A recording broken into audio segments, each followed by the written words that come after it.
Sugeng enjang para adiyuswa, sugeng pepanggihan malih wonten ing renungan padintenan adiyuswa ing dinten Selasa Wage 16 Juni 2026.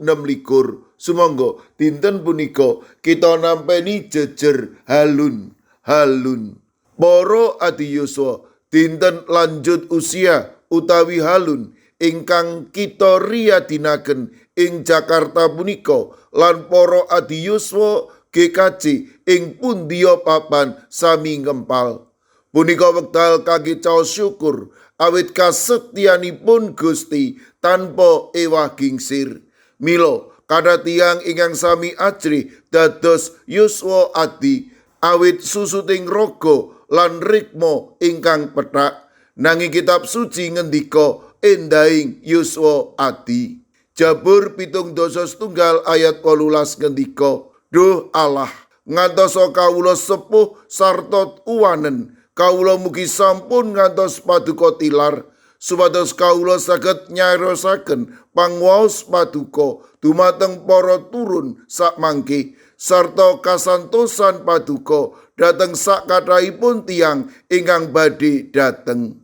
Ayat punika ngemutaken, bilih dinten sepuh, dite pungkasaning gesang, nanging mangsa emas ingkang endah kangge paseksi ngengini kesaenanipun Gusti. Gusti ingkang sampun nuntun kita wiwit alit punika Gusti ingkang sami ingkang tansah ngrangkul kita ing yuswa adi. Kaendahan ingkang sejati ing adi yuswa wonten ing rikma ingkang pethak minangka mahkotaning gesang ing marginipun Gusti. Nalika raga susut kekiyataning rohani kedah ngrembaka, adi yuswa nggadahi kasugihan ingkang mirunggan, inggih punika pengalaman gesang sesarengan kalian Gusti lan kawicaksanan ingkang mateng. Lumantar pandonga ingkang mempeng, esem ingkang kebak katresnan, adi yuswa badhe saged dados cagak ing pandonga ingkang kiyat kangge anak putu. Para adiyuswa, milanipun monggo lumantar halun ing Jakarta punika kita suka bingah lan purun komitmen enggal kangge para adiyuswa kasagedna ngagem wekdalipun kangge nyarosaken bab kaelokan lan pitulunganipun Gusti, nyarosaken dhateng para ane muda bab katresnanipun Gusti. Sumangga tetep tansah dados alatipun Gusti mawartosaken kabingahan senadyan susuting raga wonten. Sugeng dinten adiyuswa ing Jakarta lan badhe kepanggih malih ing wekdal lan papan sanes. Amin. Sumangga kita ndedonga. Matur nuwun Gusti, awit paduka sampun ngempalaken para adiyuswa ing Jakarta, sak perlu mengeti halun sesarengan adiyuswa GKJ ing pundiya kemawon.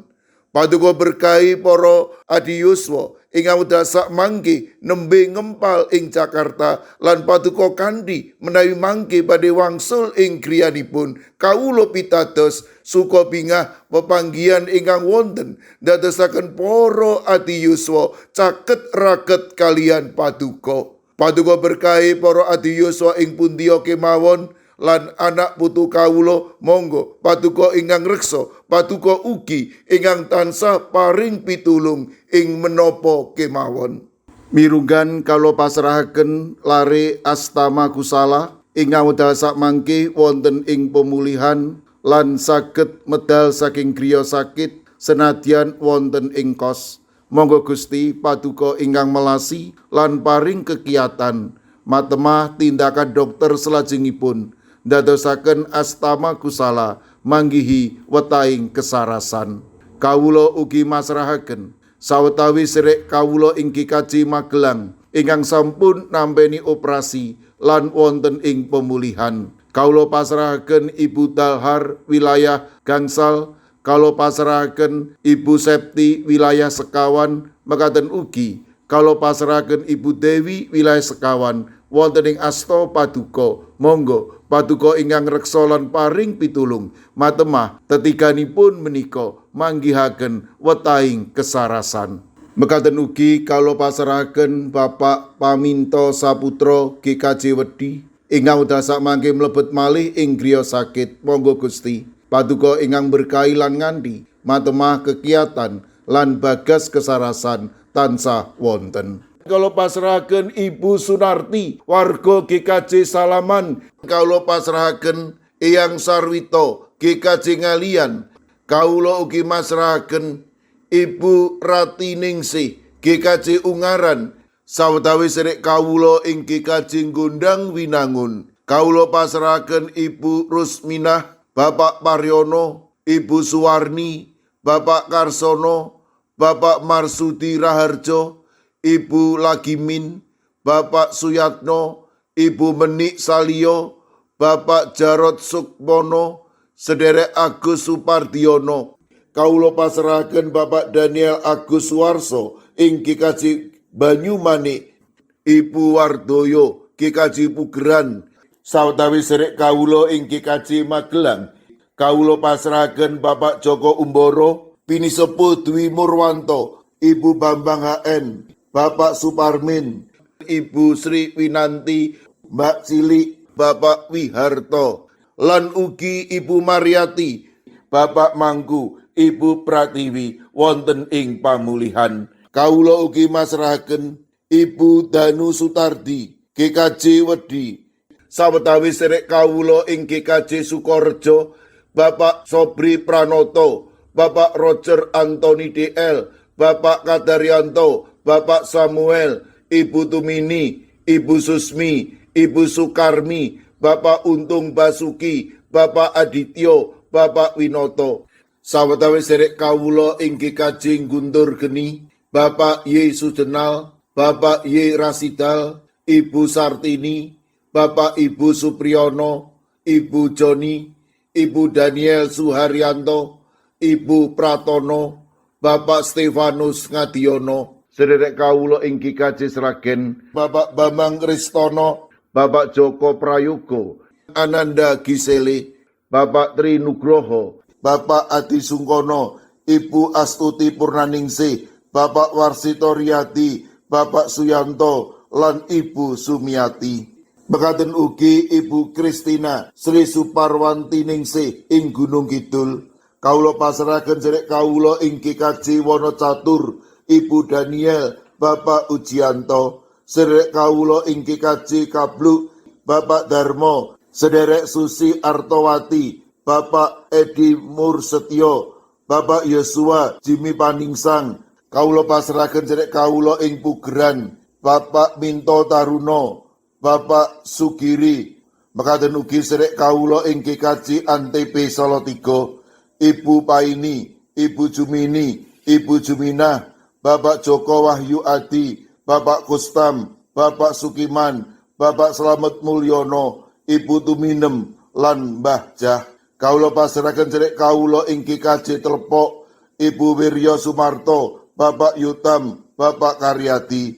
Sedherek kawula ing Klaten, Bapak Suranto, Bapak Harsono, Ibu Tiwi Bambang Sutomo. Sedherek kawula ing GITJ Trangkil Pati, Bapak Ibu Karyo, Bapak Ibu Toyo, Ibu Nani Cahyono. Mekaten ugi kalau pasrahaken Ibu Otniel Ngatius ing Wonosari, Bapak Yohanes Kuncoro ing GKJ Immanuel Solo, Bapak Wijongko ing GKJ Sedayu. Kawula pasrahaken sedherek kawula ing GKJ Wedi, Bapak Sudiat, Bapak Paminto Saputro. Ing GKJ Mijen, kawula pasrahaken Ibu Purwaningsih Sunaryo, Ibu Elizabeth Indarwati, Bapak Moses Taji, Ibu Budiman Bultom. Ing GKJ Pamong Utomo Kalinegoro Magelang, kawula pasrahaken Bapak Mardiono, Ibu Marsudi, lan Ibu Sri Widardi. Kawula pasrahaken sedherek Hesti ing GKJ Wonocatur, Ibu Lilik Sutopo ing GKJ Semarang Barat.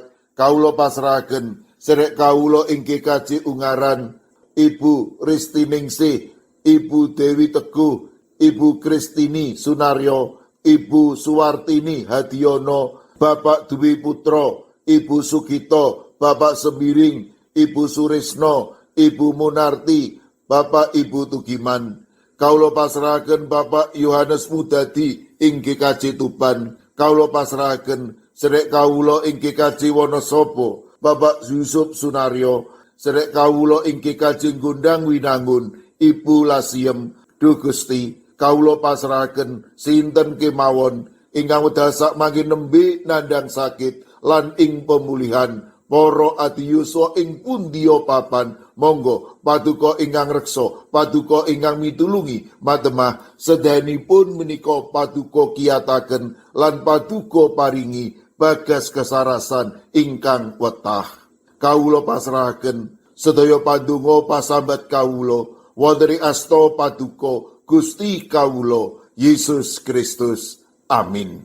Sumangga para adiyuswa kita tutup pepanggihan kita renungan padintenan ati yuswa kanthi ngrepekaken kidung. Sumangga. Sangkut makarya ing saliring karti, wit iku dados margiya berkah saking Gusti.